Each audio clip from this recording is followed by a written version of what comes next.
Infinite, we wanted to be absolutely world-class experience. I wanted it to be one of the best PC games available. With Halo Infinite, this is the first time that we're releasing the game on console and PC the same day and date, which is super exciting. Importantly though, we're not just shipping a port of the console game on day one. We really are building it from the ground up to be a great game for PC players who love to customize the experience the way that they want to. We wanted to go out the gate, like immediately, with the best set of options that we could have in the settings menus, from control options, graphics options, audio options, accessibility options. You can actually set like a minimum FPS. So you can say, I want 60 to be my minimum FPS. So you can choose, oh, I want it to run faster, but maybe not look quite as pretty, or like, no, give me the prettiest experience possible. I don't care about the frames, right? Ultrawide's really interesting because you hear it and you say, oh, you just need to make the frame wider and you're good. Well, actually, there's quite a lot that goes into it. We do what you could call horizontal plus. If you get a wider screen, you see more on the left and right, as opposed to less on the top and bottom. Some games don't do that for performance reasons.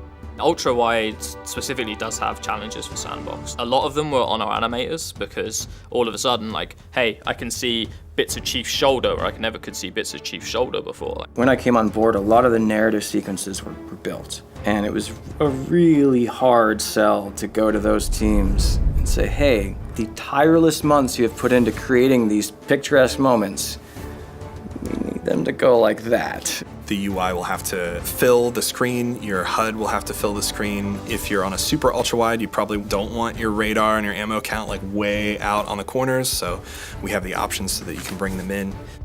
We have paid a lot of attention to advanced graphics settings that you wouldn't normally see in a console game. A lot of them are sliders, so you can tune them down, you can tune them up, and then it's not just on and off. Because we went that far on PC, we were able to bring back a lot of those things on console that you maybe wouldn't always see in a console game.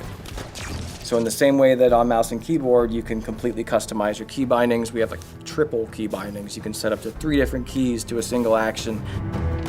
The teams have all worked together to bring a mega low latency experience. You need to make sure that you're set up to be able to deliver the lowest latency experience regardless of the configuration that someone's running. Our latency is some of the lowest in the industry. And the reason our latency is as low as it is they built this cool thing. It's a mouse with like a little light on it. So that when you click the mouse, the LED flashes red. And then we use high frame rate cameras to capture the game window and the mouse in the same frame, and then there we have true end-to-end latency. There's another first for Halo is launching across a family of consoles, and so how do we make our game scaled down to Xbox One or a PC that's kind of equivalent to an Xbox One, but scale up to a Series X and whatever PC someone has that's better than a Series X and the PCs in the future. We want the experience to be as interoperable as it possibly can be. So you should be able to play how you want to play, whenever you want to play, on whichever platform you want to play, and it should work. When you're making a competitive game and it's on PC, you need anti-cheat.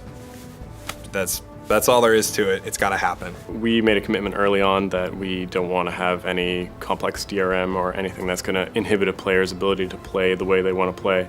And we want to respect players' privacy, especially legitimate players' privacy, right? We're going to continue to evolve it into whatever is necessary and whatever our players need to have a fair experience. We're going to be out the gate with crossplay between Steam, the Windows Store, all of the consoles, all of the Xbox consoles. It's amazing. If you're playing Infinite through Game Pass on your PC, your save will carry over into your console.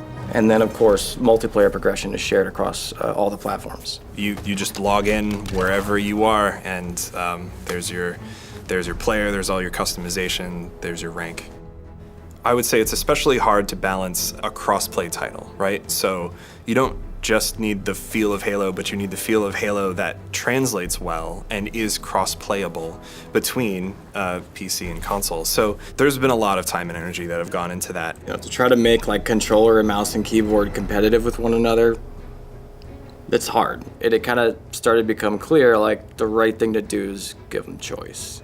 We're going to have a ranked controller hopper. We're going to have a ranked mouse and keyboard hopper, and we will have a ranked crossplay hopper as well. We're doing something pretty awesome in Infinite. On the PC side, you can actually deploy a LAN server and host your own LAN parties. Both PC and console within your house can connect to this local dedicated server, especially for folks my age that, like grew up with original Halo, especially folks who grew up with LAN parties. I wanted desperately to, when this game launches, go have a LAN party with my friends. Instant nostalgia, right? Come on. Because we're a crossplay title, the way that we manage friends in the game is all through Xbox Live. And that is very common and familiar for Xbox players. It is not as common and familiar for PC players. Our integration with Steam, our integration with Discord, integration with Xbox Live, those are a lot of moving pieces, and it all works seamlessly together. Open game bar, message a friend, tell them to join, ping another friend on Discord, ping another friend on Steam, pull all 3 of those people into a fire team and go play. Doesn't matter the platform. Working on Halo Infinite PC, we knew we had to partner with some of the best partners in the space. And to me, Razer has been S tier. Not only did we make an entire suite of fully licensed hardware, but on top of that, we wanted to make sure that everyone that already owns Razer hardware got to experience Halo Infinite. So the integration that we've been able to achieve directly with them and Chroma is something we're really proud of. Working closely with some awesome people at Razer and trying to describe to them what we want. So it's like, hey, so, when the player dies, could we have like a maybe this light goes bright and then flashes like they took our weird hand motions and our weird sound effects and worked with us to make a full set of lighting effects. They instantly were like, oh, no problem, we got you.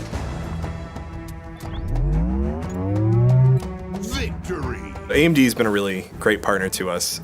They've been a great partner for both the feature set that they're trying to help bring to Halo Infinite and the optimizations that they've been implementing. A lot of the performance optimizations are actually applicable to console as well because AMD is in the consoles. They recognized, as well as we did, that console gaming's biggest franchise coming to an entirely new platform at launch was something that warranted a celebration. After much work and 2 years of collaboration, we're excited to unveil a limited edition Halo Infinite graphics card.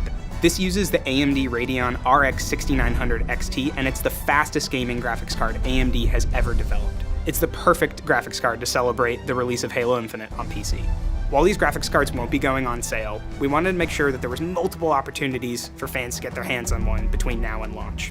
Make sure you follow Halo and AMD Radeon on social media for more information on how to enter and win.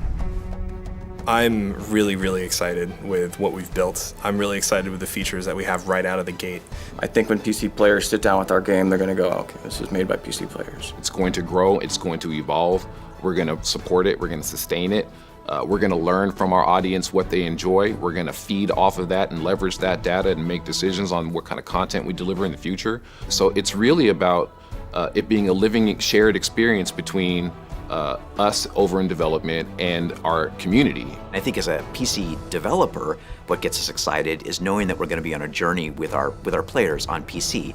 That is, their setup evolves, their hardware evolves. As they identify issues for us, it's going to be a really lively conversation back and forth, and we'll continue to bring support to PC players down the line as part of our seasonal experience. I think it's going to be a fun journey for all of us.